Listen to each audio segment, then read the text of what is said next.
Welcome back to my channel. The series name is What If Naruto Had Power of Virgil? So let's start the series. Rain fell upon a dark, dimly lit tower, the full moon shining brightly above it as the sounds of battle echoed from atop. Lightning struck the air around the tower, illuminating dark figures which sat upon the roof in their glow. Lightning continued to clash as the storm raged, much like the two warriors who fought upon its roof. You've heard of it, haven't you? The legend of the Dark Knight Sparta. When I was young, my father would tell me stories about it. The two warriors twirled their blades around their bodies, both clad in black with silver hair, one wielding a long katana, wearing a black vest, with two more shorter swords sheathed at the small of his back. One black, one white. The second wielded a massive broadsword. He wore a black trench coat, and bandages around his lower face, two handguns holstered at the small of his own back. They both slashed at one another, raindrops catching on their blades as the sounds of their strikes echoed throughout the vastness of the tower and its many halls. Long ago, in ancient times, a demon's heart was awakened to justice, and he rebelled against his own kind for the sake of the human race. With his sword, he shut the portal to the demonic realm and sealed the evil entities off from our human world. But since he was a demon himself, his power was also trapped on the other side. The one wielding the broadsword quickly rushed towards his enemy, dragging his blade across the ground, sparks flying from it as he did. His enemy slashed at him, however, and he was forced to pull up his blade to dodge. Only the one with the single-edged blade still had it in its sheath. His enemy quickly unsheathed the blade and knocked the man and red away from him into a statue. The man then quickly drew out his guns and rapidly fired at the one with the single-edged blade. The opposite man smirked to himself as he spun his sword, stopping the bullets, and then placed them all onto the ground in a straight line before slashing his blade and flinging them all back at the man in the coat. The other growled darkly and brought up his blade before slashing the bullets, cutting them in half as they hit the statue behind him. Then how centuries later his son, half human, half demon, took it upon himself to carry on his father's work and protect this world from the demon hordes, and even his own twin brother. Many have not, nor do many believe the old legends. The two lunged at each other, swords flashing like brilliant lights as they clashed, cutting even the rain around them, until finally the blades came together and scratched, heat making the blades glow even as rain fell onto the two, slicking down both their hair into the exact same style. The two gritted their teeth and glared at one another, until a third much larger sword appeared and knocked the two away from one another. I never believed it either. I thought it was just a child's fairy tale. But I discovered that this so-called legend wasn't a myth at all. Sparta existed. The third sword was wielded by a boy with flaming red spiky hair. His blue eyes glared at the two others before him as he lunged at the one wielding the broadsword. He spun on one heel and made to slice the man, but he blocked the attack with his own blade. The one in the vest then smirked as he ran forward and flipped up, swinging his sword down. The man wielding the broadsword gritted his teeth and spun on his own heel, knocking the red head off his sword and blocking the other sword before kicking him in the gut and flipping back into a crouch. How do I know? Well, I met the sons of Sparta, or rather the grandsons. The teen with the single-edged sword suddenly swiped his sheathed sword and several blue glowing blades appeared encircling his body. The teen then ran at the one with the broadsword and flipped up over his own blade, and his summoned swords vanished, reappearing above the other man. The other teen rolled out of the way as the swords came down, but was grabbed from the side by a glowing red hand that took hold of him, then lifted him up and slammed him into the ground before returning to the redhead, who was already rushing towards the teen with the broadsword. The teen frowned and then held a pair of now glowing hands towards the other teen and fired off several glowing rounds of bullets at the boy, causing him to swerve. The teen growled angrily before spinning back to his feet and swinging his broadsword, knocking the redhead's blade down into the ground before swinging his entire body and knocking him back into a statue. Though the same blood of their grandfather flowed through their veins, they battled each other as fiercely as arch-enemies. It seemed as if they derived some sort of twisted pleasure from this brotherly fighting. The warrior with the single-edged sword suddenly appeared behind the one with the broadsword and swung at him. The broadsword-wielding warrior gritted his teeth as he jumped up and snapped his fingers, suddenly vanishing completely, and several cuts appeared on the one with the single-edged blade. The broadsword-wielding teen then appeared behind him and both panted softly before both turned and ran at one another. The redhead also ran and the three brought their swords together, knocking them all into the air. The redhead suddenly unlocked metal claws from his gloves and lunged at the broadsword wielder, who suddenly unholstered his guns once more, and the one in a vest unsheathed the swords from his back. The three lunged forward and knocked their secondary weapons apart, the one who had wielded the broadsword flipping into a kick and knocking the redhead away as he and his opponent each took hold of a sword. But in the end, only one question remained: who would be left standing? The two quickly moved at one another, and a single-edged sword was embedded within the gut of one of the two. They both panted, their hair covering their eyes as the one with the sword in his gut was wide-eyed. His enemy then removed the sword as the other fell to the ground and reached up to his head, sweeping his hair back and kicking up the large broadsword from the ground before turning his back on him. The two short swords then fell down, and the teen jumped up and kicked the two swords into the hands of the teen on the ground, embedding them and pinning the teen to the ground. The redhead's eyes widened as he pushed himself to his feet, desperate to help his cousin, but he was too late as the other teen's own sword was embedded into his gut, the last thing he saw being his enemy, no, his own brother, plunging his own sword into him. And Kanahigaku no Sato, 6 years after the Kyubi attack. Outside the city walls a man stood. He wore ancient dark gray battle armor that had a long purple cape and a strange gray symbol on it. The man had short silver hair slicked back but also seemed to spike back. In one hand was an old katana, with white leather around the handle, and a yellow ribbon tied to the end. In the other hand was a much larger sword, with a serrated edge and blue lines glowing along it. His icy blue eyes stared towards the city gates, and he saw a monument up above it, and looked to the fourth figure hanging above. "Son," he said softly, seeing the fourth figure on the mountain, and closed his eyes. "I know, I was never there for you. I feared too greatly for your life for you to get involved with my life. My own fear forced you to live without a father, a mother, a family, like I did," the man murmured softly, then shed a single, unbidden tear. "But no parent, not even I, should ever have to outlive their children." With that the man steeled his resolve and walked towards the city, his stern eyes unblinking. "But I will not make the same mistake with my grandson. I will give him a family," he said with a frown as he vanished in a blue flash of light, and a small, bloody hand grasped onto the grass and pulled its body from the hole that his attackers had dumped him in. A short sword was sticking out his back. His right foot was at an odd angle. He was having trouble breathing, and it was hard to see out of his left eye. His hair was matted down with his own blood and gashes lined his arms. Why does everyone hate me?" he mumbled to himself, depressed as he pulled himself along the grass, trying to reach his home. He screamed in pain as someone then stepped on his already crooked foot and heard laughing voices. "Hey guys," he finally made it out. He heard the voice of one of his assailants but couldn't see any of their faces through the darkness. "What should we do with it now?" The same man wondered aloud, and the boy felt a sharp pain in his side from someone kicking him, then stepped on the sword still embedded in the middle of his back. "Guys, hurry up. Those ANBU that follow him around could come at any minute. I don't want to have a Biki or, Kami forbid, Anko get the hands on me when they find out about this," one voice said from the dark, and another scoffed. "Pussy, get out of here if you're gonna whine and moan. We'll handle the demon ourselves," the deepest of the three voices said, and the boy shouted as the weight on the sword slowly pushed it down through his gut and towards the ground beneath him. "I won't stop till it's suffered like we have," the man said with an angry tone. What's he talking about? I've never made anyone suffer," the boy thought, then whimpered as the man removed his foot from the handle of the sword. The pain, however, remained even then. "Well, have your fun. I'm not gonna end up in jail for this, so later, morons," the second voice called, and vanished with a swoop as the boy tried to reach out to pull himself, only to scream in pain as someone stepped on his hand. "Hey, you trying to leave already?" the first voice asked, and a foot kicked the boy in the face. "Sorry, well, not really, but we're not through with you just yet," the voice said as the boy looked with his right eye and saw only the darkness of the forest where they had managed to corner him. "So what do we do to him now?" the man asked the other, who chuckled darkly and stepped on the sword once more and plunged it completely through the boy to the ground as an ear-piercing scream escaped his lips and filtered the air around them. "Damn, that's gotta hurt," the man said loudly, and his partner just laughed while the boy blacked out from the pain. And the boy awoke in a damp place, then looked around to see something of a sewer. But what drew his attention was the two pathways before him.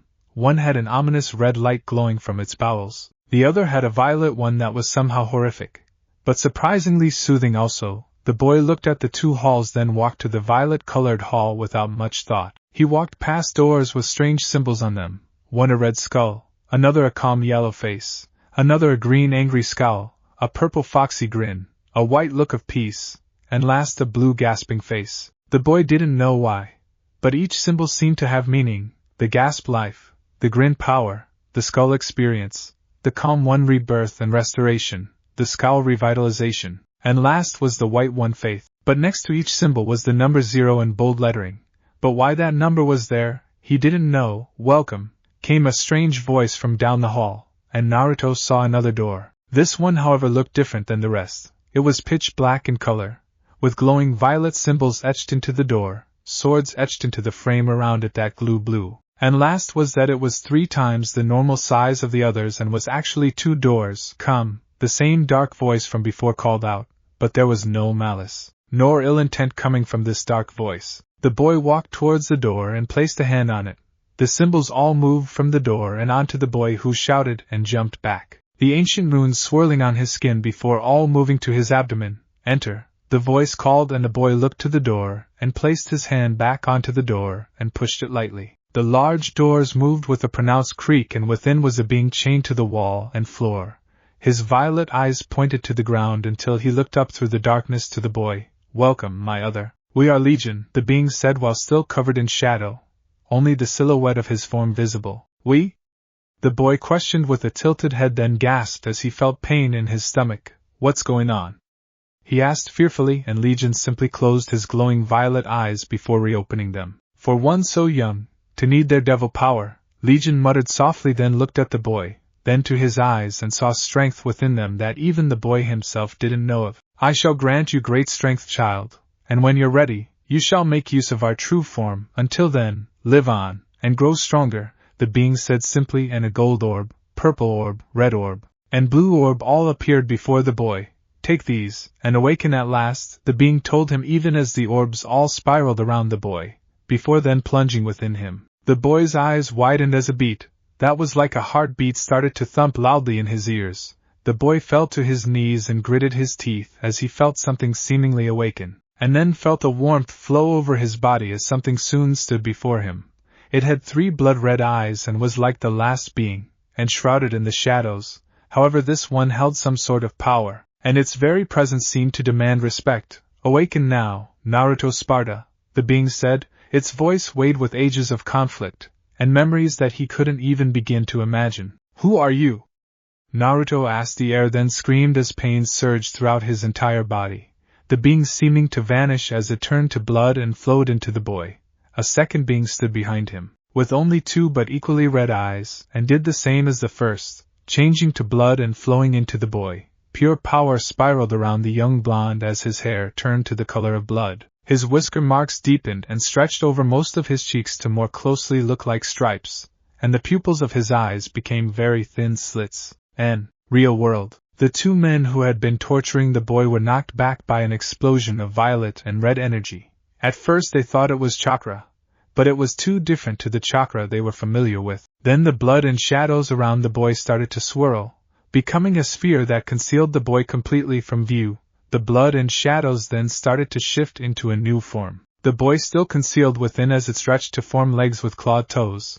Large demonic wings sprouted from its back. 2 horns grew from the sides and curved downward then inward. Clawed hands formed in long slender arms, and finally 3 glowing red eyes opened and glared down at the 2 men. Oh shit, one of the men said as the large creature reached out and grabbed him, lifting him up kicking and screaming, and then lumbered towards his partner. The man could only stare in shocked awe as the ability to move as well as some higher brain functions were lost even before the creature used his friend as a club and knocked both through the nearest tree and continued to lumber towards them, its eyes still glaring at them. And the ANBU team that had been assigned to protecting one Naruto Uzumaki was small.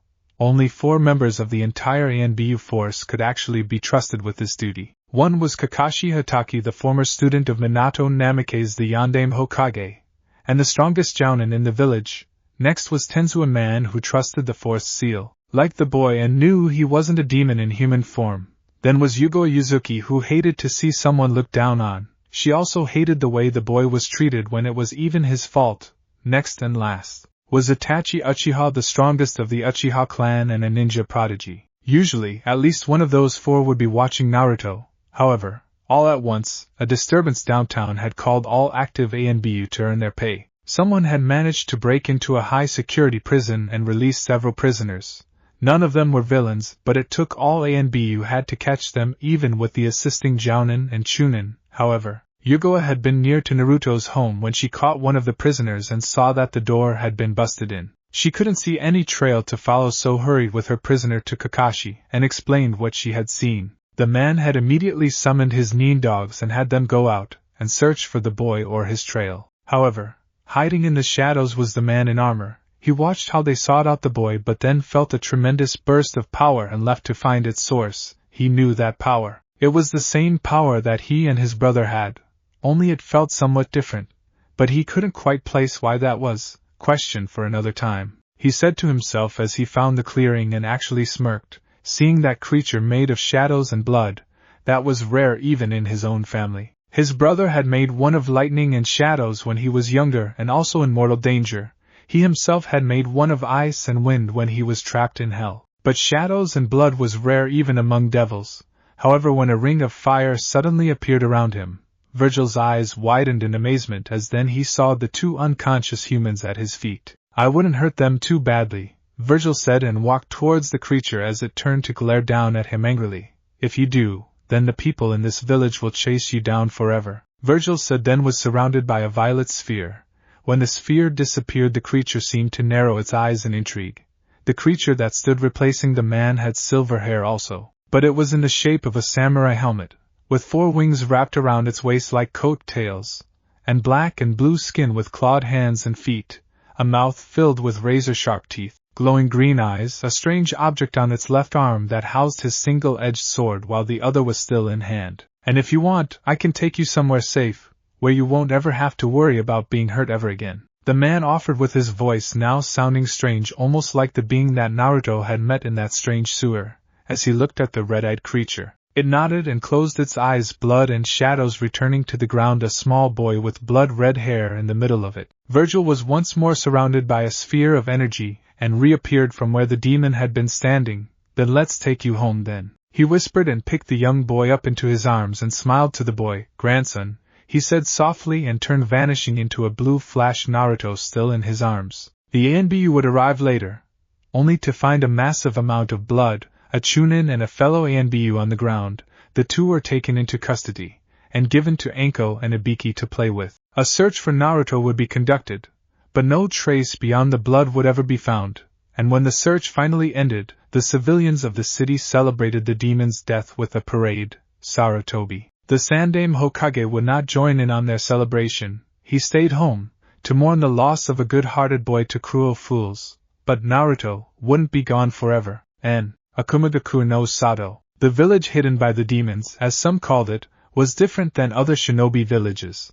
While others were one single and very large city, Akumagaku was 5 separate cities, which were spread out along the mountain range that surrounded it, 1 north, 1 east, 1 west, 1 south, and 1 central. Ironically, they decided to name them after each of those directions: north, east, west, south, and central city.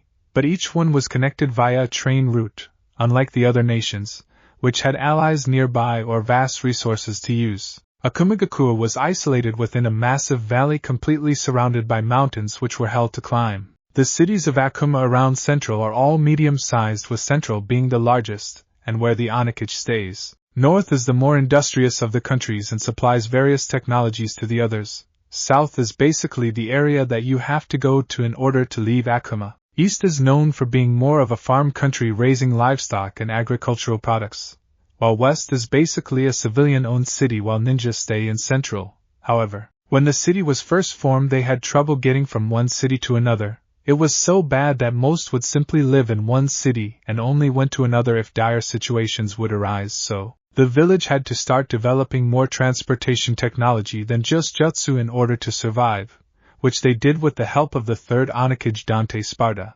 Dante and his wife Trish had assisted the village in getting on its feet after the massive insurge of people from their sister city, Heibungakure. It was with his leadership that the village became more powerful. he changed the way ninja would forever act in the demon village. No longer was a mission more important than a man's life. And with more nin coming back alive, their years of experience were never lost, giving the next generation more suitable teachers than mere chunin. However, the isolated region of Akumigakure was also home to a large amount of thieves and bandits. It was due to the fact that the trains in Akumigakure were easy prey unless ninja were on board. The train was also jointly developed by Dante. However, he said that it was once developed long ago and didn't take credit for it. The scientists up in North, however, were the ones who developed a way to store chakra and use it for a power source in the train and other vehicles that were later to be developed. Cell phones were also developed due to a high demand for people to keep in touch among the city's populace. As for school systems, Akumigakure was actually more ingenious than the other nations.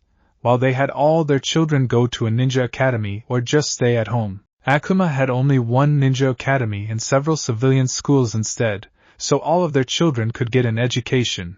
The ninja academy resides within Central City, like most of the ninja wares do, and the other schools are scattered among the other cities. Another difference to the other nations of the world is that Akumigakure missions are done differently. D-class missions go to academy students in this case, C-class going to Genin and Chunin, B-class being Chunin and Jounin, A-class going to Jounin and ANBU, and last is S-class which go to ANBU and Sannin. Another difference in Akuma is the ranking that they use instead of the normal one.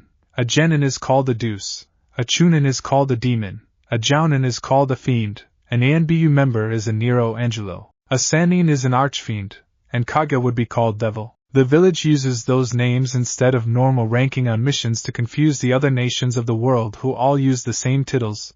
The village as such is actually quite brilliant in design. Seeing as the mountains form a natural protection around them, the village has never been attacked, save by inside forces which are dealt with quickly. The village will receive missions from the outside nations on rare occasions, and they charge much less than other nations, only because they really can't barter with the outside nations. Another note about the village is that Nero Angelo's their own version of ANBU. These men were originally trained by Dante, and they trained their predecessors after he became Onakage. The group's main duty is the safety of the village first and foremost, as such a strict code was put up to ensure no unscrupulous characters could make it in. The punishments for breaking the codes are harsh and severe in nature, frightening any who would dare attempt to break these vows. However, death is never used, though some say it would be merciful in comparison to what they actually do to them.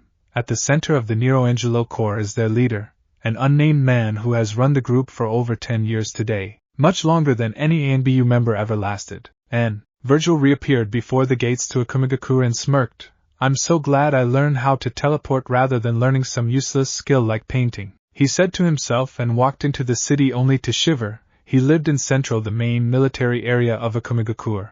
However, he himself lived in a large mansion near the northeastern edge of the city. It was the farthest place from his brother he could find, and it didn't hurt that he had no idea he was still alive and kicking. "He'd probably try and get me to live with him like when we were kids," Virgil muttered while shaking his head and walked towards his home, Naruto still in his arms. The silver-haired man felt a distinct sense of foreboding in the air, however, and it was putting his mind out of ease. "Calm down, Virgil. It's nothing," he scolded himself as he walked, "although, maybe she found me, and still wants my head for getting her pregnant," Virgil said to himself, and shivered as he thought of the blonde woman whom he had Minato with many years ago. "Virgil, stop thinking of how she will either kill you, maybe hug you, and focus on being alive long enough to protect your grandson," Virgil said to himself. Hell, he was afraid of angry women. No devil wasn't as far as he knew, and when the woman could demolish a building with a single punch, Virgil cringed, imagining what that woman would do to him if she ever found out he took their grandson away from Konoha. "She might kiss me for it, actually," he murmured to himself as he walked and finally reached his home only to see a shocking sight. Before his door were two boys, one unconscious, the other sweaty, dirty, and panting as he held the other boy's arm over his shoulder. Both boys looked like younger, yet still mirror versions of himself, only with their hair pointing down and wearing different clothes. "Uncle Virgil, they got Mom," the only one awake between the two, and Virgil quickly rushed and caught the two boys. Placing Naruto and them down, he closed his eyes, the foreboding even greater than before as he attempted to feel out his brother's demonic power. Only to stiffen, it was gone. Virgil Sparta was not in a good mood. The reason for this is because, not only has he recently found out his grandson is attacked by his own village, that his nephews have had to suffer through watching as their own mother was killed by demons. My family's cursed to suffer, as all we care for is taken from us. That was the only thought going through Virgil's mind as he looked at little Virgil sitting down with a depressed look as little Dante was out cold on his couch, Naruto in a bed upstairs. What happened, Virgil? Virgil questioned, and the young boy lowered his head. It was getting late. Dad was taking Dante around looking for some low-level demons to kill. I was at home, studying as usual. Mom was downstairs, I think doing the dishes, when we started to hear the screams. Dante ran in and said he and Dad were attacked. Mom told us to go hide. I grabbed Dante and dragged him out back. We waited in a crack in the next door wall when we started to hear more fighting. I was able to see a window. Dante was looking with me, Virgil said softly, and the older of the two Virgils put his hand on the boy's head. It's all right, Virgil, you don't have to go on, Virgil said, and the boy nodded slowly. The older warrior, however, turned away and walked to an old window, looking out into the darkness of the night with a sad look briefly crossing his face. Virgil, you've done what I couldn't, the warrior thought softly, looking at the other silver-haired boy from the corner of his eye. You've done something even Dante couldn't, he thought, and turned to look at both boys. You've managed to make sure Dante doesn't become what I was, he thought, and walked over to the younger boy and placed a hand on his shoulder. Virgil, I'm not going to lie to you, this won't get any easier. I should know, Virgil said, and his nephew closed his eyes. Uncle, how did you handle it?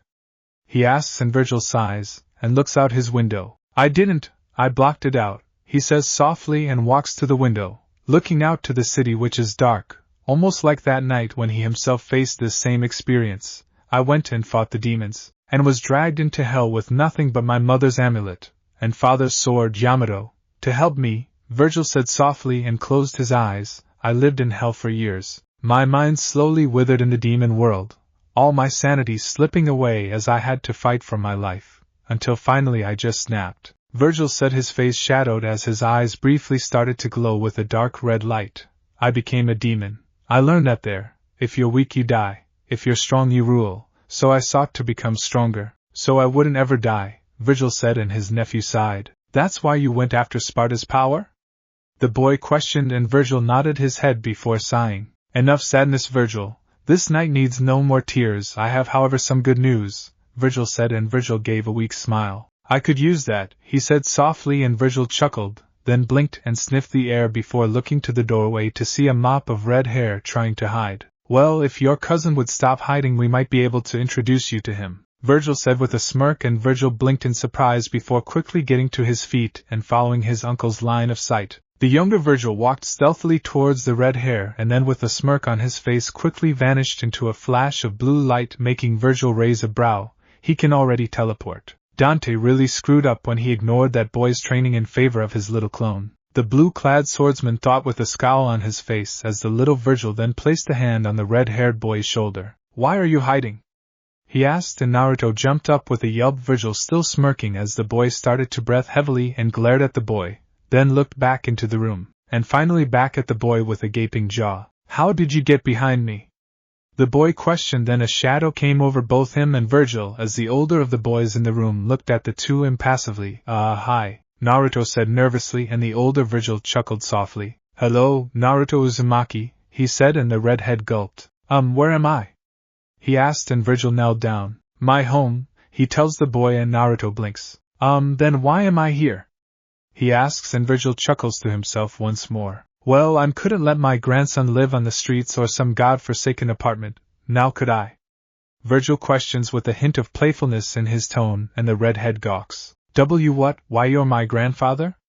He questions loudly, and Virgil nods. But you look so young, he exclaims, and the little Virgil snickers to himself. That's what I said when I first found out, but really he's actually around 1,000 years old, Virgil said with a smirk to the gaping young man. Wow!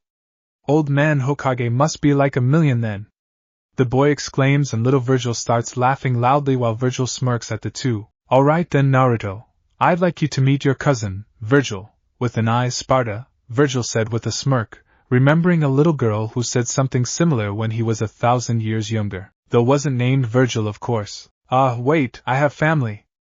Naruto shouted happily and hugged Virgil, whose eye started to twitch, and he pushed him off. "No hugging," he said with a frown, and then felt an arm over his shoulder, and frowned. "Oh come on, bro, you know you love getting hugs," his brother says, apparently having finally awoken. "Shut up, Dante," Virgil said, and pushed his twin to the side while Naruto looked at the two confused. "Hey, why do you two look the same, but have different voices?"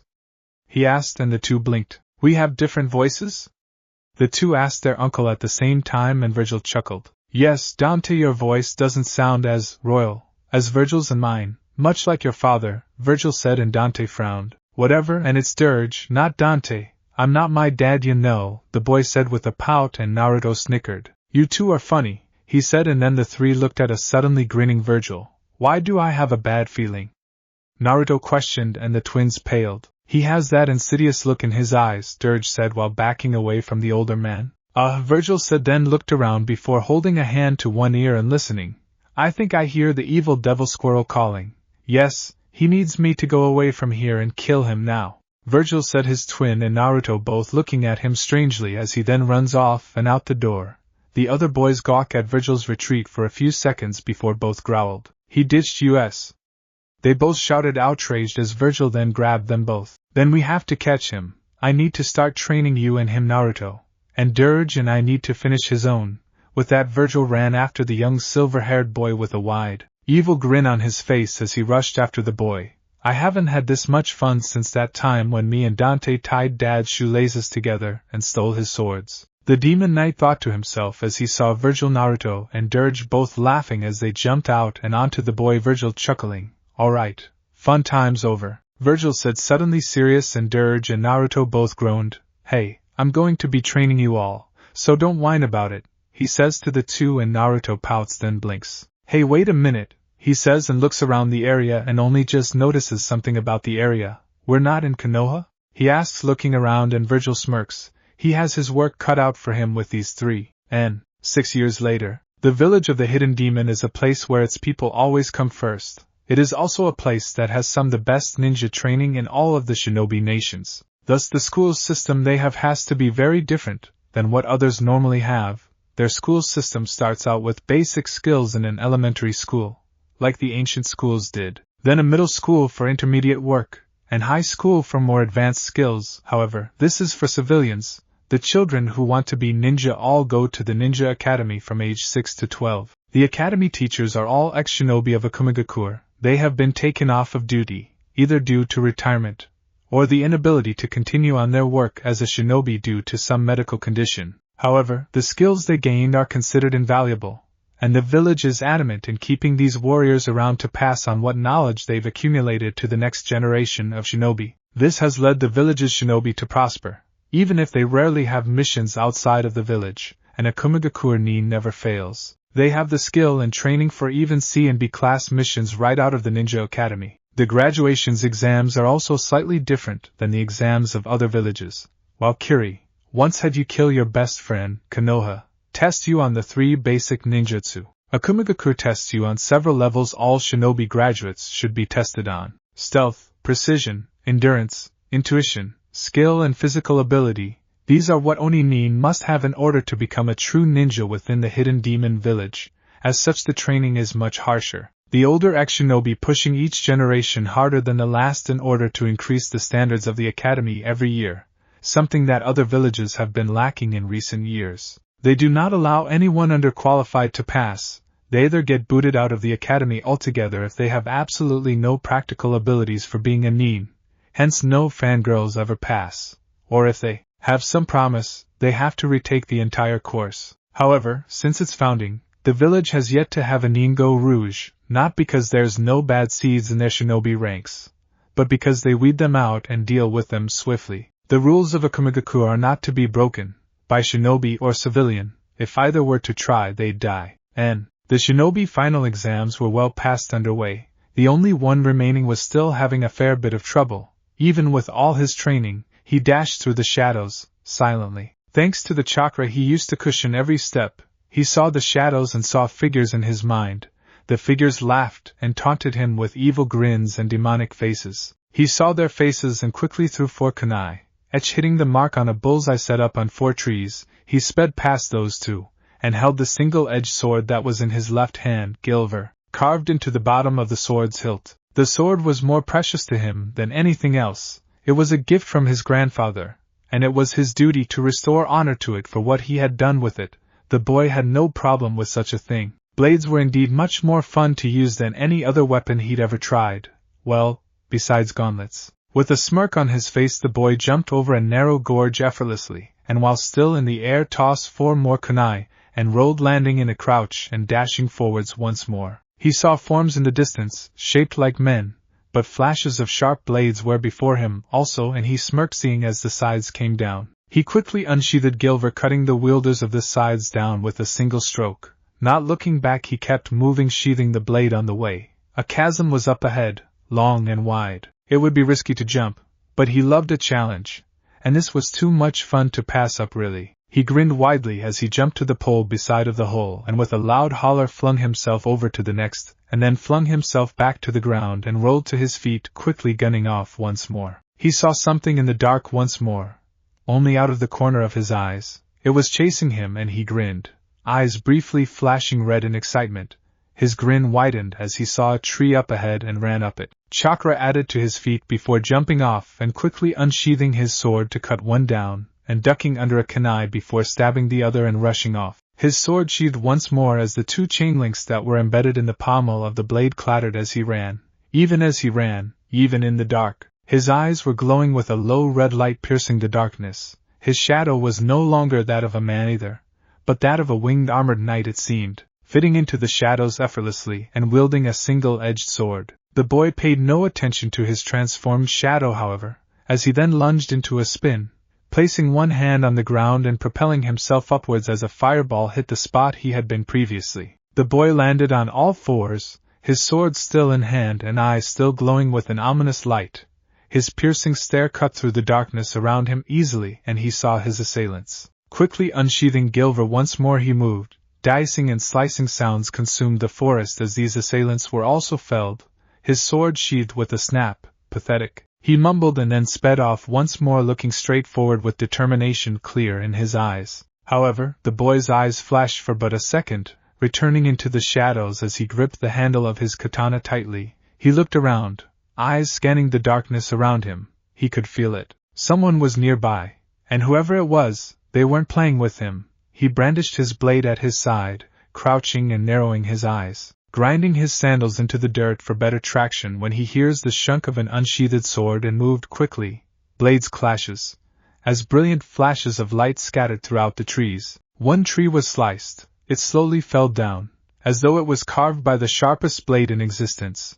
A rock nearby had a gash appear in it the size and width of a relatively thin blade. The boy flipped back as his opponent slashed the area he had been. He landed in a crouch and glared forwards, easily seeing his opponent even in the dark of the night. It had been what was taught to him first. Fighting in the dark when the real nightmares would come after him and those he cared for. He snarled as he crouched, Gilver's blade shining through the darkness as he held it with both hands, the blade pointing over one shoulder. His opponent was holding his own much larger blade horizontally in front of his body. The 2 stood there, unmoving, looking at one another with a stony expression, not bothering to attempt to move. "All right, that's enough," came a shout, and both boys blinked before looking over as a light came on.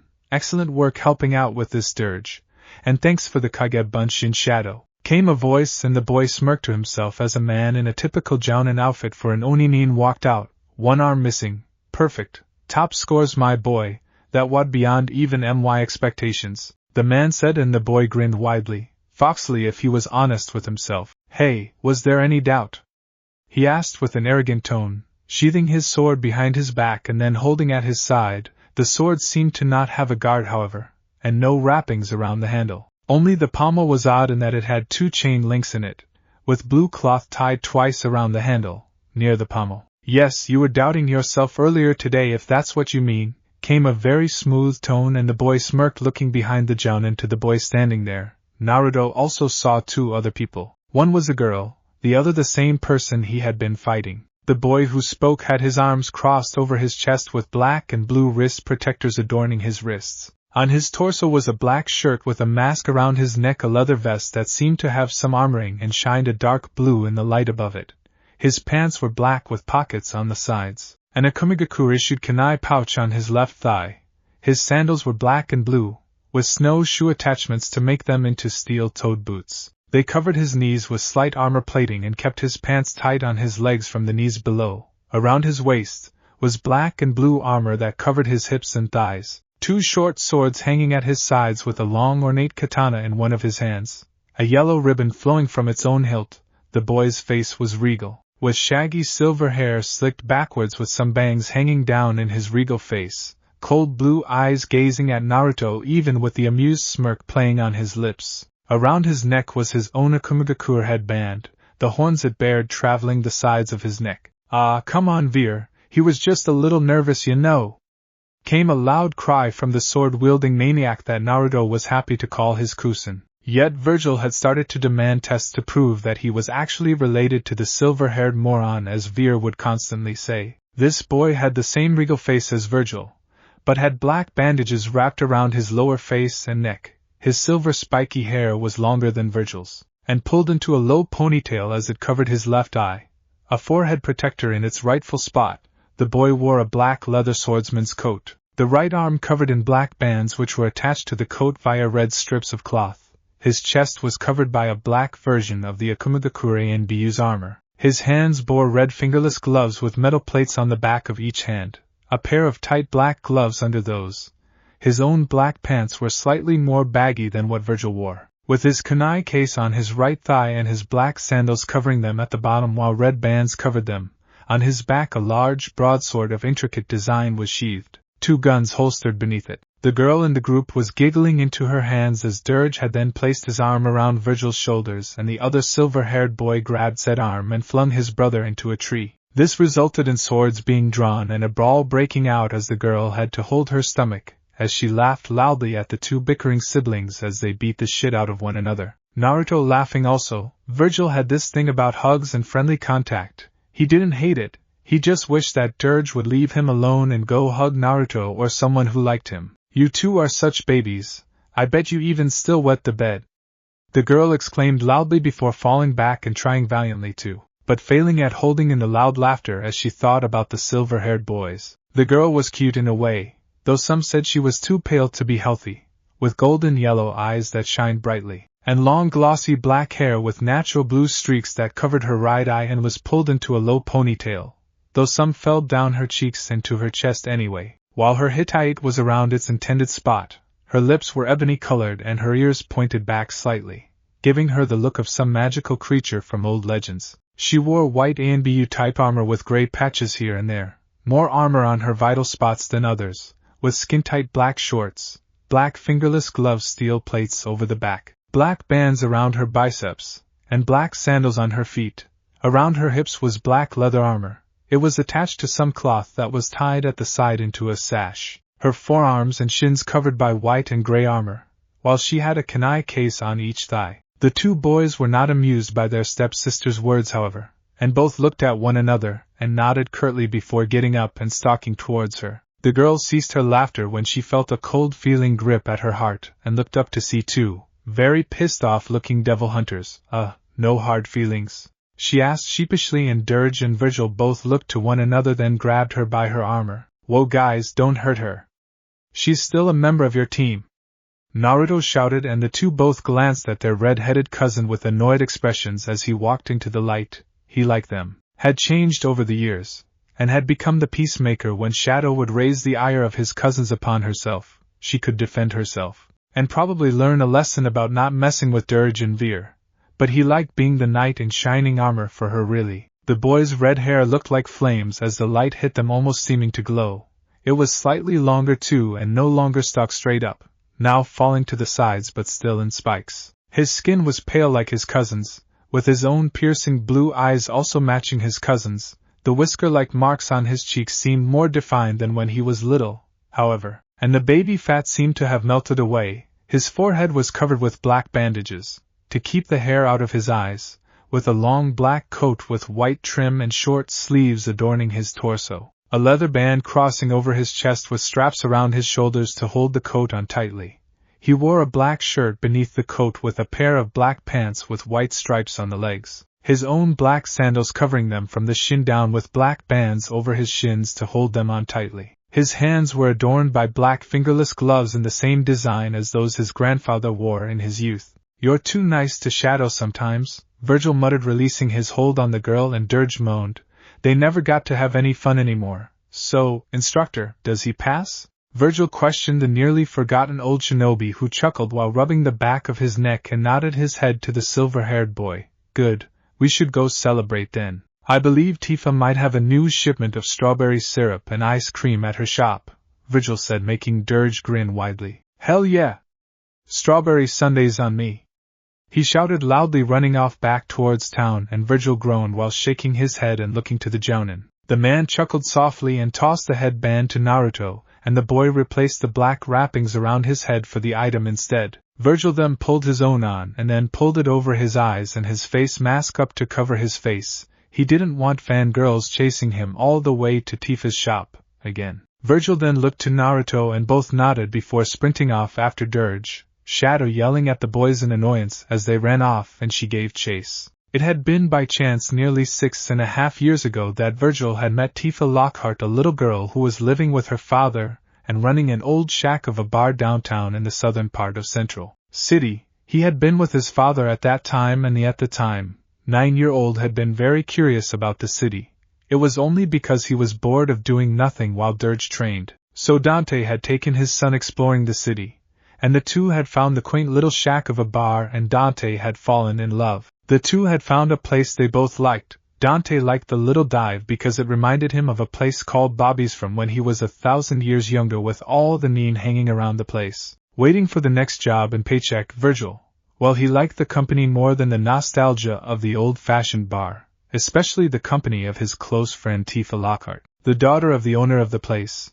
It would become tradition for Dante and Virgil to journey to the old dive at least once a week, just to unwind from the stresses of their day-to-day lives. Dante more than Virgil, who just wanted to get away from Dirge and his big mouth for a change. Virgil had nothing but happy memories surrounding the shop, but after his father's death, Virgil continued to visit the shop, even becoming more frequent. But now he always ordered an extra strawberry sundae and said it was for his dad. He would say that and then become very quiet, as the only truly happy times he spent with his father had been when Virgil would laugh at the way Dante would look after finishing a sundae, with red and white smeared over his mouth like some form of clown, and he too would be lost in the nostalgia of the past while eating his own, not messy like his father, but enjoying the dish anyway. Naruto had been introduced to Tifa and her father a few years after he came to Akumigakure. He also found a place to love in the old dive. Tifa's father was a cousin to the Ichiraku family in Konoha and could make ramen just as well as old Tsuchi.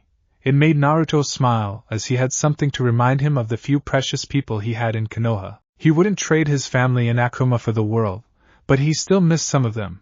So whenever Virgil decided to make his rounds at Tifa's 7th heaven, the redhead would follow, although, since Tifa's dad died, the place seemed a bit more somber than it had when he had known that old guy. Just as they exited their musings, however, they reached Tifa's 7th heaven and Dirge tried to walk in. "Hold it," came the voice of Tifa herself as she put on hand on the silver-haired Genin's, or rather Deuce's, chest. "No weapons," she stated with a frown, and Dirge groaned loudly. Tifa was probably one of the hottest girls in all of Central City.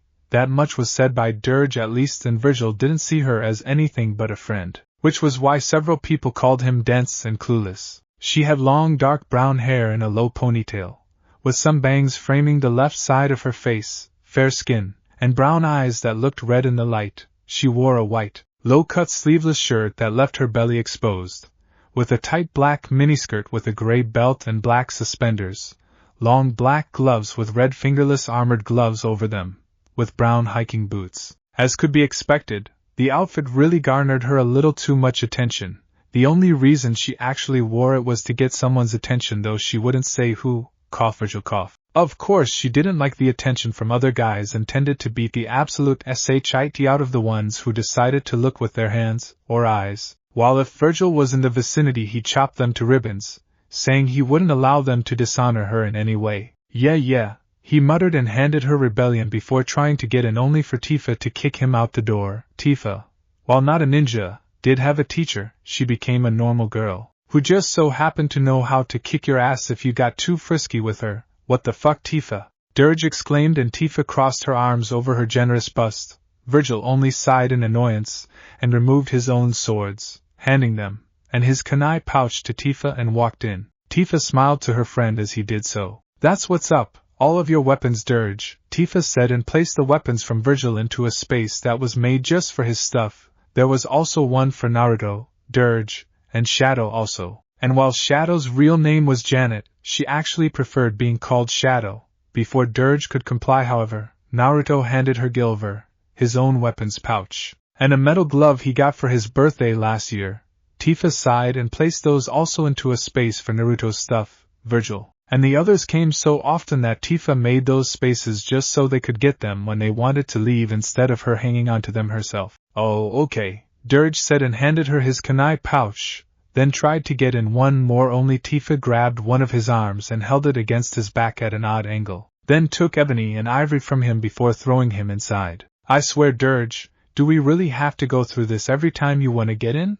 The girl questioned with an annoyed tone, and Dirge shrugged before flipping up and walking to the counter. Tifa then set her sights on Shadow and frowned. All right, hand them over, she stated, and Shadow gave her kunai pouches.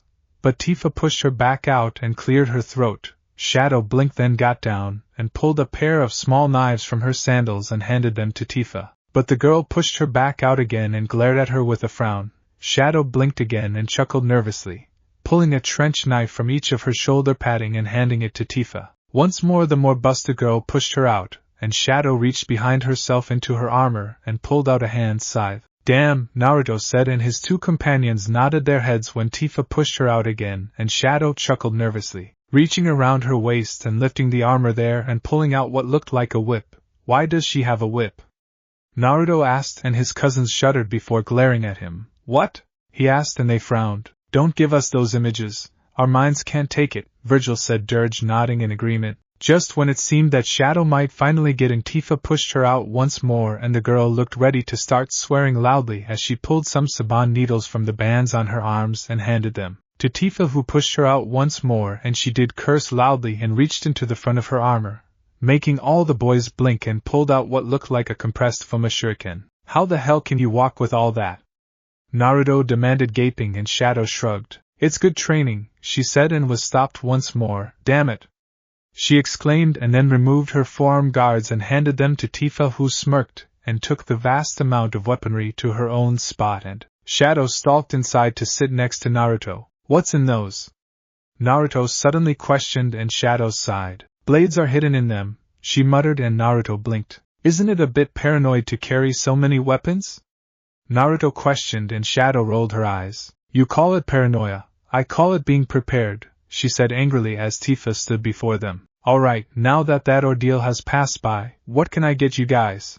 Tifa asked with a smile, and the boys and girl before her relayed their orders to Tifa, who walked off to get them. She soon came back with 2 strawberry sundaes and sat them near Virgil, Dirge swiping the extra, pulling his bandages down, and starting to eat it, while she went to get Naruto and Shadow's ramen before laying them out before the two, who grinned and dug in. Alright, I see you passed your exam, huh, Naruto? Tifa said with a smirk, and Naruto grinned. Yep, he said simply, and Shadow nodded her head. Then you and Shadow get those free. Dirge, on the other hand, has to pay double for eating Virgil's second order, Tifa said, smiling, then deadpanned at the other Sparta in the room, who looked at her incredulously, while Virgil was silent and ate his sundae. What? But he never eats them, Dirge exclaimed, and Tifa laid his own sundae before him and told him with a simple frown. It's the principle of the thing. Virgil ordered it. He can do what he wants with it. Dirge muttered something but was silent, while Tifa gave a slightly worried look to her friend, his eyes seeming glazed over and distant, perhaps remembering the times when he and his dad came to the old dive all those years ago. Whatever, Dirge finally said, and continued to eat his sundae. Virgil looked at his brother from the corner of his eye and sighed when he saw that Dirge looked like his dad used to when they'd come here for a sundae, with white ice cream and red strawberry juice all over his mouth like some sort of clown. The silver-haired boy then looked over to an old clock and sighed to himself once more. So Naruto, what team you going to be on? Tifa asked the redhead, who looked thoughtful and shrugged his shoulders. Got me, he said, and Virgil piped in his own 2 cents. Probably ours, brother's being promoted, so we need a new member, Virgil said simply, and Tifa blinked. I thought you were going to be promoted too? She questioned, and Virgil sighed. Naruto nor Shadow are being promoted. What would be the point of my own promotion if I left them with some incompetent fool? Virgil stated simply while looking at the empty bowl of his sundae and handing it to Tifa. Thank you, he said, and left some money on the table before walking out of the building. What's with him? Shadow asked, and both Naruto and Dirge exchanged knowing looks as their relative left Tifa's little dive and went into the night. He walked through the city with his weapons returned, and his feet lead him to the graveyard, or more importantly, to the empty graves of his mother and father, seeing as the bodies were never found. 6 years, he muttered and sat down. 6 years you've both been gone. I haven't changed much, not much at all, Virgil said to himself as he looked at the graves. You're not even buried here. Yet it helps me cope somehow, Virgil said to himself before looking to the sky with sad blue eyes. Did you have to go through this, father? Living without them, wishing you could have done something, but knowing it's impossible? Virgil questioned and heard footfalls. Yes, he did, and for a time now I have also, came his uncle's regal tone, and Virgil nodded silently. I heard Naruto passed his test. I'm surprised you're not celebrating with him and the others, Virgil stated, sitting next to his clone as several people thought of him. I'm never happy, not on this day, Virgil said simply, and his uncle sighed. Living in the past will destroy you, Virgil. Live for today, fight for tomorrow, and never look back on the past. That's the best way to remember your father, Virgil said, and the younger Sparta looked down. How do you know? He asked softly, and Virgil chuckled. Because that's what your father did, he said simply, and Virgil nodded his head before looking up to the sky with sad eyes. A storm approaches, he said simply, as it then started to rain, small drops hitting the silver-haired young man till Virgil held his cape over him. Come, let's be with your friends tonight, not the dead, he said simply, and Virgil nodded, getting up once more and following his uncle. After all, the dead cannot share in our joy, or our sorrow, Virgil said sagely as they made their way back to Tifa's little dive. And besides, I have a feeling that your adventures after today will need you to rest, Virgil added, and Virgil raised a brow to his uncle. The older man simply smirked, and they disappeared in a flash of light. Naruto sat with Virgil and Shadow as Dirge got their mission from the Onigage. The new Nero Angelo was assigned to them in order to make sure that Naruto worked well with his cousin and secret crush. Personally, all of them thought it was silly to have a NA with them, seeing as they had known each other as friends since before they were even ninja. So, what do you think our first mission will be, Vir? Naruto asked his cousin, and the silver-haired Nin sighed to himself. Probably train duty. The older teen grumbled, and Naruto raised an eyebrow. Sure, he'd heard of train duty from Shadow when she was having a bad day, also from Dirge, but he had never actually figured out why no one liked getting it. Primarily, train duty was classified as a D to C class mission. This was due to the fact that all the team did was ride on a train and watch out for bandits of some sort. The only problem was that priority cargo was never on those trains, and to guard priority cargo you'd have to be on an A-class mission at the least. Naruto heard that Dirge, Shadow, and Virgil had been on an A-class once, but he didn't know if it was a train duty mission or one of the normal A-class missions, seeing as the intel was classified for some reason. Oh Naruto, I almost forgot, Uncle Virgil said to tell you he was going off on a mission, Virgil then said, and Naruto blinked then sighed. Where's he going this time? The red-headed Sparta wondered, and Virgil shrugged. All he said was that he was going to go find your grandmother. Oh, and he left you a gift for when you graduated from the academy, Virgil said, then reached into his weapons pouch and pulled out an obsidian-colored statue of some sort. What the hell is that? Naruto asked, and Virgil shrugged once more while giving it to Naruto. I really wouldn't know. Uncle Virgil said that it was something called a legion. Other than that, I think he mentioned it being a summon, but that's all I know, Virgil said, and Naruto tilted his head looking at the supposed legion in his hand, and looked on the base of it only to raise a brow. Gilt the sword, he said aloud, and looked to Virgil, who shrugged once more, then looked off into space with a bored expression on his visible face, that being his eyes. Naruto sighed and looked the old-looking statue over. It was made of obsidian, only 4 inches tall, and barely an inch to 2 inches wide. It looked somewhat like a demon, with a thin arm raised, a large broadsword in its hand, with spikes coming from the back of what looked like a head. its torso turning into a curved spike that attached to a thin cylindrical part that was surrounded by a ring. The ring was open near the back, however, so was incomplete. Your uncle is weird. Why would he give you a silly-looking statue? Shadow asked and grabbed the supposed legion from Naruto and started to look it up and down, examining every detail meticulously. It's made of some weird form of metal. Although it looks like stone at first glance, it has more detail than a normal statue this size would and seems to almost be alive, she said, and Naruto rolled his eyes, taking the legion statue and placing it inside his coat. We'll figure out what it is later. Right now all I want is Dirge to come out with our mission assignment already. Naruto grumbled, still annoyed that they were stuck in the tower, and Shadow shrugged her shoulders. But she then grinned widely when the door opened and Dirge came out with her father, the Yondaime Onigashima, or Abel Negrado. The Onigashima was currently in black kage robes with red kanji for demon shadow on his back. His black hair was slicked back like Virgil's, with red streaks going through it. His pale face left visible with the blue stripes on the sides of his face, a Hittite on over his forehead. Alright kids, you can probably guess you're getting train duty, Abel said, and the 3 deuce level Nin in the room all groaned loudly. Hey, I know it can be boring, but it has to be done. Now then, the only one I can give you is the train heading for West City. Dirge will fill you all in about the mission once you board the train, Abel said, and Naruto groaned. Why the damn civilian sector? Father, as much as I like to agree with you on these matters, what is the purpose of sending us to guard a civilian train? I don't believe that bandits would attack them, not with more important things like supplies or technology coming from East or North City, not to mention money and foreigners from South. Virgil questioned, and Abel let out a sigh and stretched his neck slightly. Yes, true, but every train has to be protected or else the bandits will start attacking more often. There's no telling when a bandit may or may not show up, so, besides, you guys get paid to do it, Abel explained, then said, smirking to the 3 who shrugged and stood up. Alright then, normally I'd go with you, but I'm needed at a meeting in North City, so Dirge will be in charge of this mission. Considering he was able to make it to Nero Angelo's status, I'd say he's qualified for the job. With that, Abel pulled off his robes and left the kids to their own devices, a frown on his face as he pulled a black mask up over his lower face. Alright kids, let's get a move on, Dirge said, and Virgil slapped the back of his head, walking out of the room with his teammates snickering while Dirge growled, Geez, if this is how I'm going to be treated on a team, I'm going on solo missions after this. Dirge called at the group and then ran after them, muttering under his breath as he did. Train 19. Come in, Legion, this is Kamir from the roof. Report in. Over, came Dirge's voice over the walkie-talkie which was located in Naruto's ear. This is Legion, I'm fine in the back.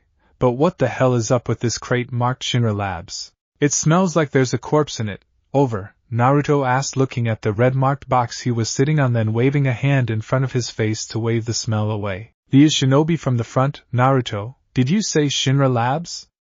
Over, Virgil said with a frown on his face from the front of the train, with the conductors working to keep the train moving. Virgil was wearing a black and blue mask for this mission, the blue lines forming 4 slitted eyes and what would look like the shape of a mask for the lower face. This is Shadow from the passengers section. Bored out of my mind. Virgil, does Shinra Labs mean something to you? Over, came the dark-haired girl's reply from where she sat in the passengers section of the train. It was mostly deserted, as no one left Central for West City that often, seeing as the ninja clans were mostly centered in Central, while the few civilian-born ninja had to get an apartment. Perhaps, but I need confirmation. Does it say SHINR Labs? Over, Virgil asked while spelling out the name, and Dirge groaned. Guys, lay off the crate. It's nothing you need to get worked up over. Let's just get this thing to West so the NA team can take it to North. Over, Dirge told them with an annoyed tone, but Naruto looked down at the crate and rolled his eyes. Hey Ver, you're right, the name matches Shinra. Now care to enlighten us about what is up with them? Over, Naruto called out with a smirk, and Virgil frowned from his place. Shinra Labs are the ones who made the trains and such that tie Central City to the 4 cities around it. They also came up with those Regan pills and the chakra-converting energy towers. Personally, I don't trust the organization as far as I can throw them, and they are in a pretty large building. Over, Virgil replied to Naruto and Shadow, who both blinked, and Naruto frowned and slipped off the crate. He squatted down, and then looked for some way of looking into the crate. Ver, be quiet, and Naruto, if you're trying to find a way to look in that box, don't waste your time, and if you're thinking about opening it, you will be punished. Over, came Dirge's voice, and Naruto growled and went back to sitting on the crate, his arms crossed over his chest. The train ride was pretty boring for Naruto. The only thing he could do was sit back and wonder about the smell coming from the damn crate when he slowly closed his eyes so he could visit his tenant. Naruto had long since learned of Kyuubi's presence within him. It had been shortly after meeting his grandfather and cousins. He also learned that Kyuubi had helped Sparta to face against Mundus when he had attempted to take over the world. So soon after, Naruto went to visit the fox with some meditation training they had at the academy. Meeting the fox had been interesting, to say the least. At first the fox had started threatening him, but Naruto felt no real fear towards the great beast. He was related to Virgil Sparta, and was sure his grandfather wouldn't be afraid of the fox in the slightest, so he would stand against him also. It was only then that the fox seemed to notice the demonic power in the boy, that which didn't belong to it at least. Upon recognizing the power of the legendary Dark Knight coming from the redhead, the fox actually grinned at him, and told him he was surprised to see a Hanyu after so many years was actually his container. The demon then started muttering something, but Naruto hadn't paid him any attention, and would have left had the beast not called back to him. The beast told him that while he disliked humans, Naruto was indeed partially demon, so he could stand his presence. The great beast and Naruto weren't friends, not by a long shot. The demon being so much of a know-it-all didn't help Naruto like him anymore. The process of getting to know the fox was time-consuming and annoying to say the least. But eventually they both realized that, for the better part of eternity, they were gonna be stuck with one another, so they had made a decision. Kyuubi helps Naruto by giving him demon power and chakra whenever he needed it while fighting demons, and Naruto would change the scenery in his mindscape. "Hey, you in here, Kyuubi!"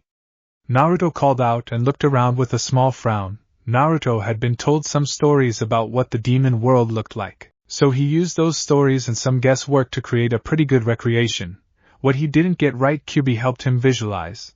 "I wonder if he's hanging around Great-Grandpa's home." Naruto mused to himself, thinking of the place where his grandfather had said Sparta had lived. Shrugging, Naruto walked along the marble pathways of the world he had created, and even when the edge stopped, slabs of floating marble came to make a pathway at his feet. From what the stories from Virgil and the rest of his family said, the sky of the demon world was bright white, with a hole in it that had a massive eye that would stare at you as you moved while pulsing. Floating about in this world was fragments of buildings that Naruto had seen throughout Akamigakure, with giant statues of angels standing around some places. Naruto smirked. He had gone into much more detail thanks to Kyuubi's help and added some of the more minor details. The door at the back of the foot that this path led to was one of those minor details. The mirror that led to what Naruto liked to think of as the stair world was sitting right in front of the foot. "Man, maybe I shouldn't have made this place so damn big," Naruto mused to himself as he reached the mirror and jumped inside of it with a bored look on his face. He came out in a world made of stairs that twisted into impossible angles, some going sideways, upside down, and even more outrageous directions. Naruto sighed and walked to the mirror that led to the graveyard of the fallen, as Kyuubi once called it. Naruto jumped into this mirror and landed into a chessboard-like area and blinked before frowning. "Forgot about this place. Last time me and Kyuubi used it was when I was bored during class." Naruto mused to himself, remembering when he and Kyuubi played as pieces in a giant chess game for the hell of it. Naruto then looked around and saw the next mirror, then ran and jumped into it, appearing in a place with blood and broken statues of angels covering the ground, some signs and archways of stone laying around the area, and a dark, evil-looking sky which was making Naruto sigh in annoyance. He turned around and then jumped into the mirror there, appearing in a room that had mirrors surrounding him, and he saw that Kyuubi had been this way as the samsara was already in place.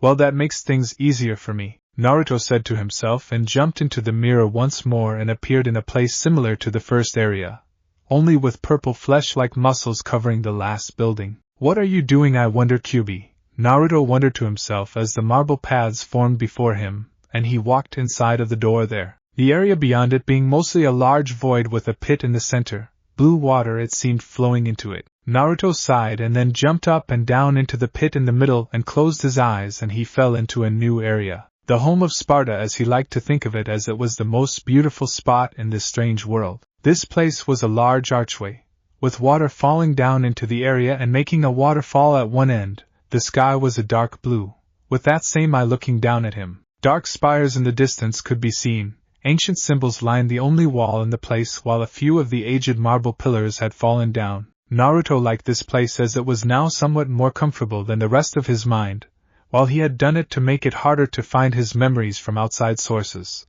like the Uchiha clan. It was still a bit of a pain for him to get to this spot where his demonic half was still bound to the wall, and still somehow enshrouded by shadows. "Hello, Legion," Naruto said to his demon self, which remained silent, and Naruto huffed, wondering why the being was still silent as the grave. "Kid, he hasn't spoken a word since he first woke up. I don't think he's gonna talk to you just because you say hello," came the voice of Kyubi as he jumped from his perch above Naruto and looked at the boy with his slanted red eyes with thin slits for pupils. Kyubi was red-furred, with black fur around his eyes that curved into his long ears, sharp fangs and claws, its front paws seeming to resemble hands with claws, 9 long foxtails, a black collar with the kanji for seal on it, and was about the size of a full-grown wolf. "Hey Q, what you been up to around here anyway?"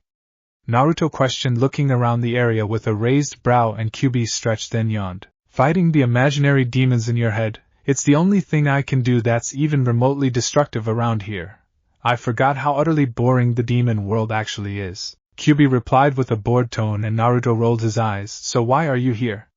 Kyubi then asked, and Naruto visualized the Legion statue in his hand and held it towards Kyubi. "Have any idea what this is?" he asked, and Kyubi looked over the statue somewhat like Shadow, his tails flowing slightly as he then frowned to himself. "It's a statue that summons the Guild Legion, several lesser demons that obey the one who holds this statue.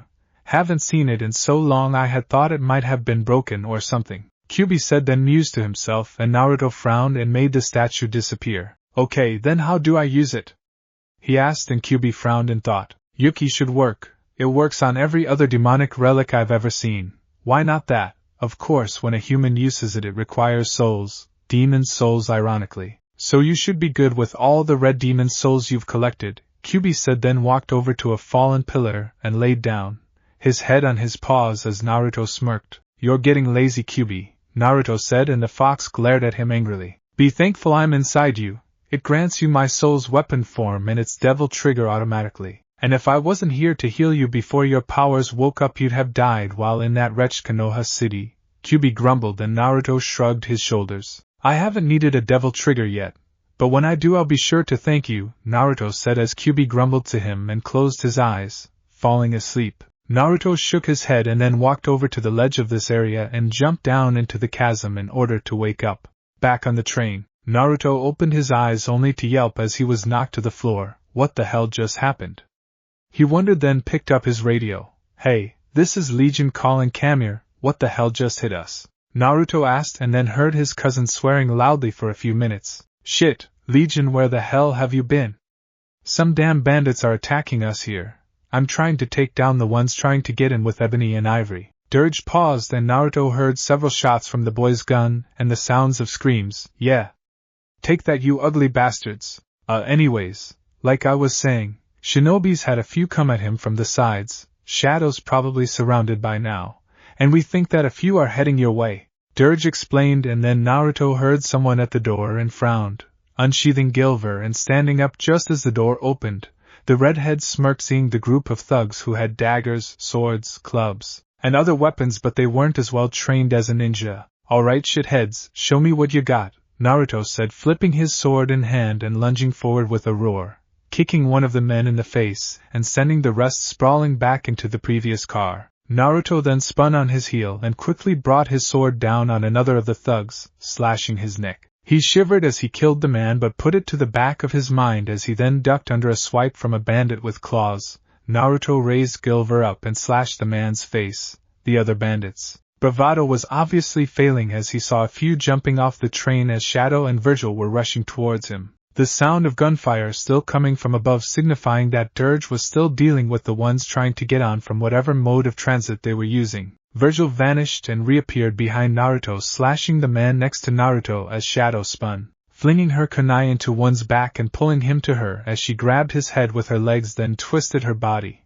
snapping the man's neck with a sickening crunch. "Hey Naruto, you notice these guys are really lame, or is it just me?"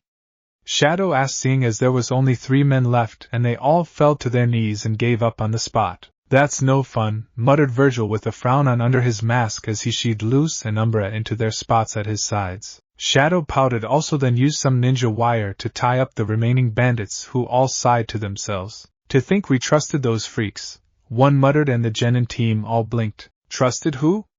Naruto asked as an explosion from the roof knocked the train cars they were in off the tracks and rolling over to the side.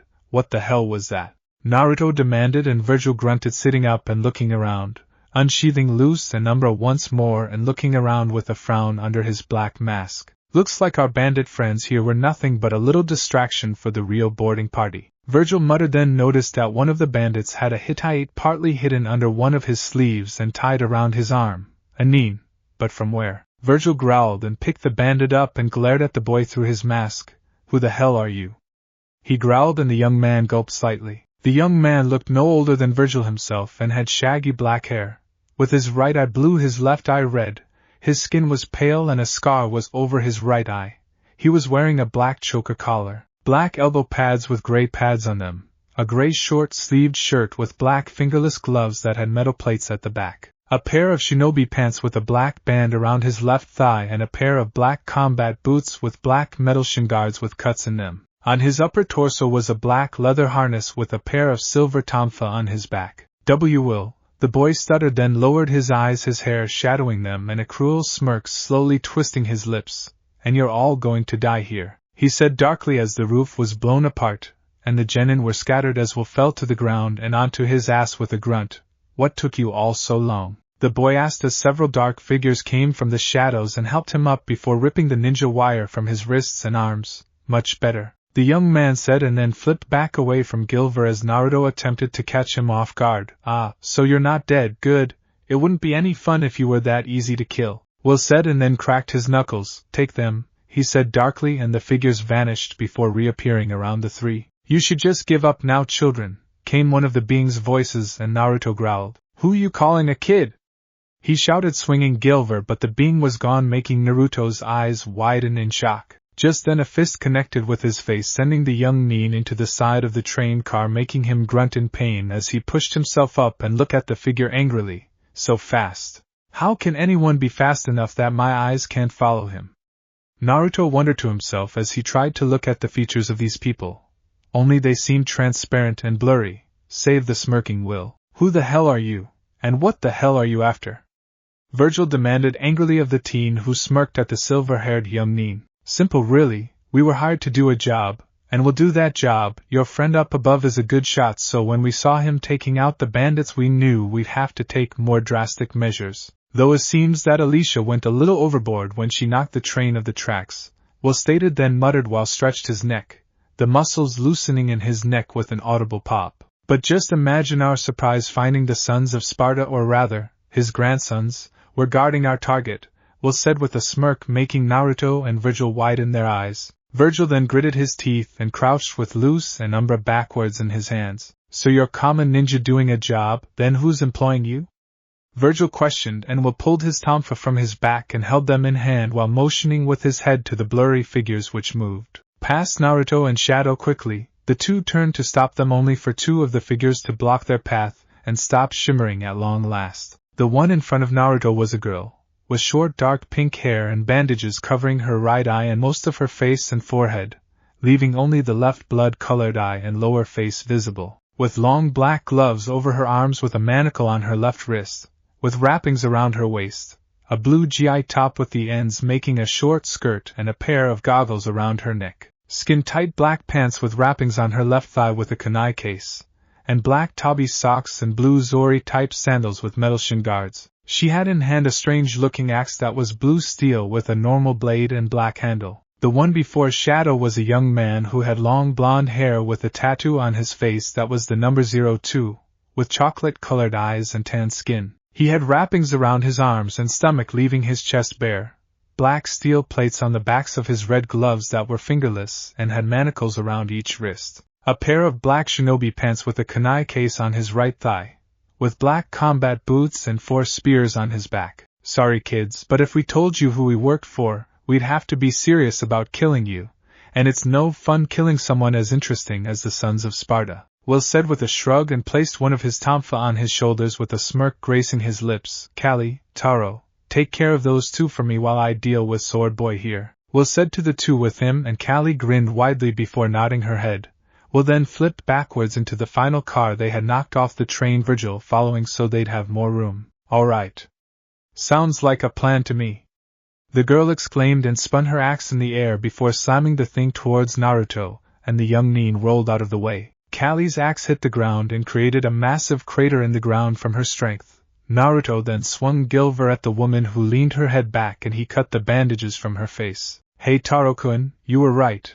I don't need those, Callie said, revealing that under the bandages was a fully functioning eye. Taro shook his head and Naruto raised a brow while looking at the woman with a slightly worried look. You do know you're crazy, right? Naruto asked the girl, who blinked and looked at him with a pout on her face. My psychiatrists all say that as well. But what's the big deal about being sane anyway? I mean, really, what do I care? It's not like sanity does much for me, she questioned to herself, then said, seeming to space out for a bit, and Naruto lunged at her. The girl grinned as he did and leaned back, then kicked Naruto in the side of the head and into the side of the train. Oh, so you wanna play? All right then, bring it, the woman exclaimed loudly as she started to swing her axe at Naruto, the boy flipping and dodging the wild woman's attacks. The boy, Taro sighed, pulled two of his spears off his back and spun them before swinging them at Shadow, who flipped backwards. How do you stand her? Shadow asked, and Taro looked at a laughing insanely Callie as she continued to swing her axe at Naruto, who continued to dodge the insane pink-haired freak. He then jumped over a swing and Callie's axe was suddenly embedded into the side of the train, and seemingly stuck as she attempted to pull it out with a look of frustration on her face. Taro, Naruto, and Shadow all sweat dropped at the woman's antics. Honestly, I don't stand her, I just work with her, the boy said, and then spun his spears and attached the ends of his current two spears with the two on his back and swung them at Shadow, who flipped backwards, then reached into her vest and pulled out her hand scythe. Well, I can't imagine why you'd want to work with her, Shadow said to him, and Taro nodded his head and then flipped, swinging his spears at the girl, who blocked one with her hand scythe, then flung a kunai at the boy with her free hand. Taro knocked the kunai away with his other spear, then kicked the linked spear and sent it at Shadow, who ducked and rolled out of the way as he then landed and swung the spears at her once more. Will and Virgil meanwhile stared one another off, and Virgil couldn't help feel like he knew this kid from somewhere, but he couldn't quite place it.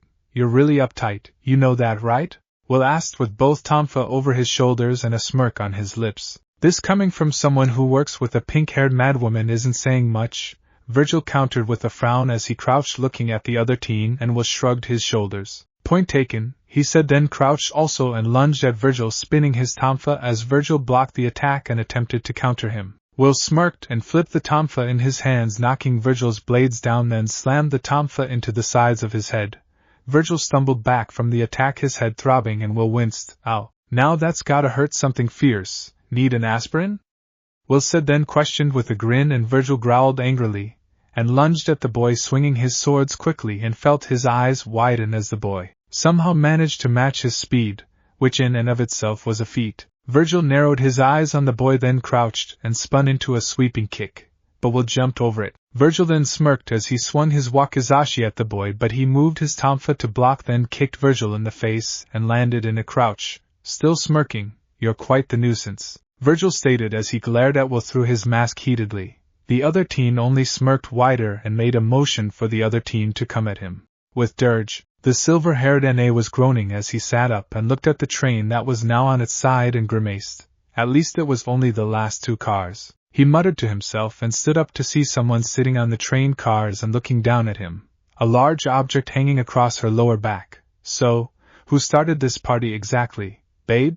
Dirge asked, and holstered ebony and ivory, then took hold of rebellion and pointed the blade at the woman, who was still silent before dropping to the ground with a heavy thud. It was only now that Dirge got a decent look at the girl, and his eyes widened and he fought back his normal perverted thoughts. She was of average height, fair skin and forest green eyes, a mole below her left eye, but had long dark green nearly black hair that was long with a strand on the left side closed by a gold clip. She wore a black leather top that had lace embroidered into it with the back left open and a high collar, and left her midriff bare while also exposing a good deal of cleavage. black leather sleeves on her arms with lace on her hands like glove as small clasp holding the sleeves on tightly. She wore a black leather belt in a Y shape over a mini skirt with longer skirt coming down that only covered the back and sides of her legs leaving the front open. A pair of lace stockings with black leather high-heeled boots with a massive silver weapon of some sort in one hand. "Oh shit, damn babe, you going to war?"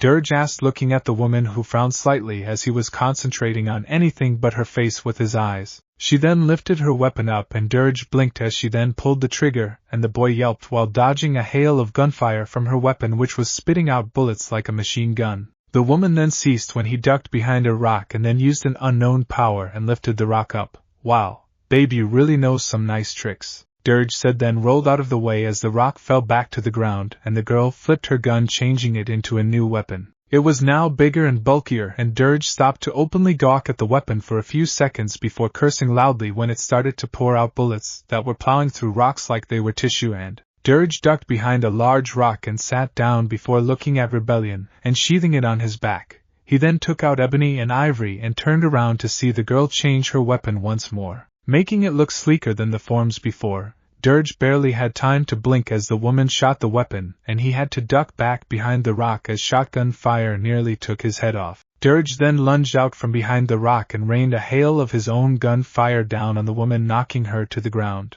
Dirge kept Ebony and Ivory trained on the woman, only to gawk as she slowly but surely got back to her feet, the few bullets that hadn't passed through her body being forced out by what seemed like magic. "My God, I think I'm in love," Dirge said with a goofy grin, and the woman rolled her eyes and ran toward him before hitting him with her large silver weapon. Dirge grunted as he was pushed back, then holstered his guns and brought out Rebellion, swinging the blade down at the girl, which she caught with her strange silver weapon. "Man, babe, you're one tough bitch," Dirge said with a matter-of-factly tone, and the woman frowned, then kicked him in the stomach, changed her weapon back to its first form and rained a hail of bullets into the young Sparta. The woman then turned only to grunt in pain as the backs of her legs was slashed from behind, and she turned to see Dirge getting up in the same fashion she herself had. The woman looked at him with a funny expression, then got up herself, and they both stared one another down. "Got a name, babe?"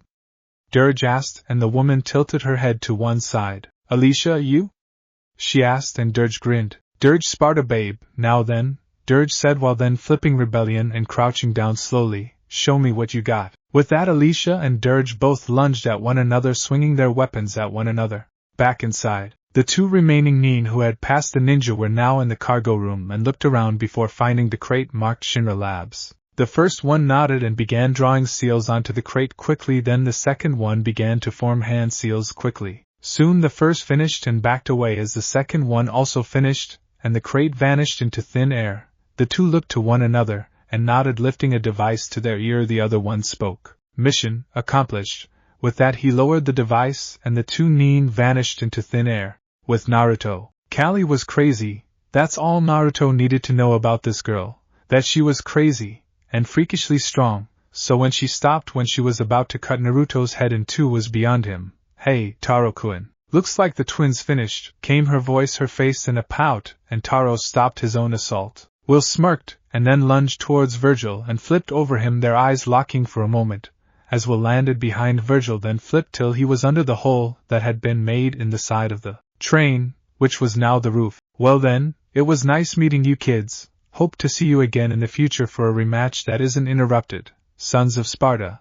With that, Will, Callie, and Taro all vanished, shimmering out of existence like the others of this strange group. "Anyone mind telling me what the hell just happened?" Naruto asked, and Dirge dropped in at last, looking beyond pissed off. "A plain surgical strike, that's what, and the hottest, toughest, downright badass girl I've ever met just vanished before I could even find out where she lives." Dirge growled and said in a pitiful tone, his cousin, brother, and sister looking at him with a sweat drop as he walked over to Naruto and helped his cousin up. "Is anyone hurt?" Dirge asked, and Virgil sighed to himself. "Nothing more than my pride," the silver-haired boy muttered, then looked around. "Let's find out what their target was," Virgil stated, and the others agreed. Then looked at the bandits that the strange Nin left behind, and Dirge looked at Shadow. "You handle them. I've got to make sure of what those freaks' target was," Dirge stated, and Shadow grinned, saying something about displaced aggression, and cracked her knuckled menacingly. "Come on," Dirge said to his brother and cousin as they entered the other car and looked around. Instantly Naruto noticed that the Shinra crate was gone. They took the Shinra crate, Naruto said, and Dirge groaned. I was afraid of that, he moaned out, and Virgil looked around and sighed. Father's going to kill us for this, he said, and Dirge looked at him with an annoyed frown. I'm the Nero Angelo around here, you'll get fined, me I get the hell chewed out of my ass, and what's worse it will also come from my commander. And this was my first damn mission no less, he exclaimed and started banging his head on the nearest crate, while Naruto looked around and then had a thought. Wait a minute, how did they know about that crate being on this train? And why did whoever sent it put it on a civilian train? Naruto questioned, and Virgil placed a hand on his chin. Clearly, Naruto, there's more to this than meets the eye. Dirge, we'd best figure out the best way home and take those bandits with us for interrogation. I'm sure Vulcan will have fun with them, Virgil said, and Dirge stopped banging his head and nodded it, then walked back out into the civilian car. Before Naruto could also go, Virgil grabbed him by the arm and held him back. Naruto, that will character, I got a decent look at his Hittite, he stated, and Naruto looked at his cousin with a raised brow. It belonged to Konohagakure, he said, and Naruto's eyes widened. Will and the rest of his team appeared in a dark room, the twins sitting on a crate, and then jumping into the shadows as their employer walked towards them. So did you? The man began, but stopped and grinned seeing the crate. I hope it wasn't much trouble, the man said, and Will placed his tonfa on his back and then leaned back slightly. A little. You didn't mention a team would be there, old man. It's not good business to withhold useful information like that, Will said, and the man cleared his throat and looked to the side. I had no idea they would be there. We had hoped that by shipping it with a civilian train that you wouldn't encounter any need at all. Now we have to worry about them catching on to us or just getting snoopy, the man muttered, and Will chuckled, then took the Konoha Hittite from his arm and held it in the light with a smirk. Not likely, old man. I wore this just in case there were need there, so it would throw 'em off our trail. There's gonna be a bit of strain between Konoha and Akuma now, but it's not like we care, the teen said, and Callie started nodding her head with an insane grin as Will dropped the Hittite to the ground and stepped on it. It's more fun for us during wartime after all, she exclaimed happily, and Will slapped his face. Callie, when we get home, take your damn medicine, Will grumbled, and Callie stuck her tongue out at him. Alicia slapped the back of Callie's head, making the girls start shouting at her, and Taro muttered about not getting her started this early, while the twins remained silent though looked amused. The group were brought back to their employer's presence when he cleared his throat, and Will sighed, leaning back once more. Now then, the fee you wanted, the man said, and tossed a briefcase to the group. With a little extra for all your troubles, he added, and Callie grinned and hugged the briefcase, chanting money several times quickly in a sing-song manner. Nice, been a pleasure doing business with you, but could you answer one thing for me? Will said, then questioned, as the man nodded, while two men walked over to the crate that the group had stolen and started to carry it away. Why would you have us steal your own crate? Will questioned while scratching his head, and the Shinra president smirked. Simple really, I can't allow anyone to learn what's inside of it, and I heard rumors that the infamous Knight of Hell could do any job no matter how taught, the man said with a smirk, and the 6 warriors all shrugged, then walked off towards the door, Callie still chanting silly things about money as they did, and the Shinra president turned and walked into his company with a smirk on his face. Bounty hunters were all so easy to manipulate.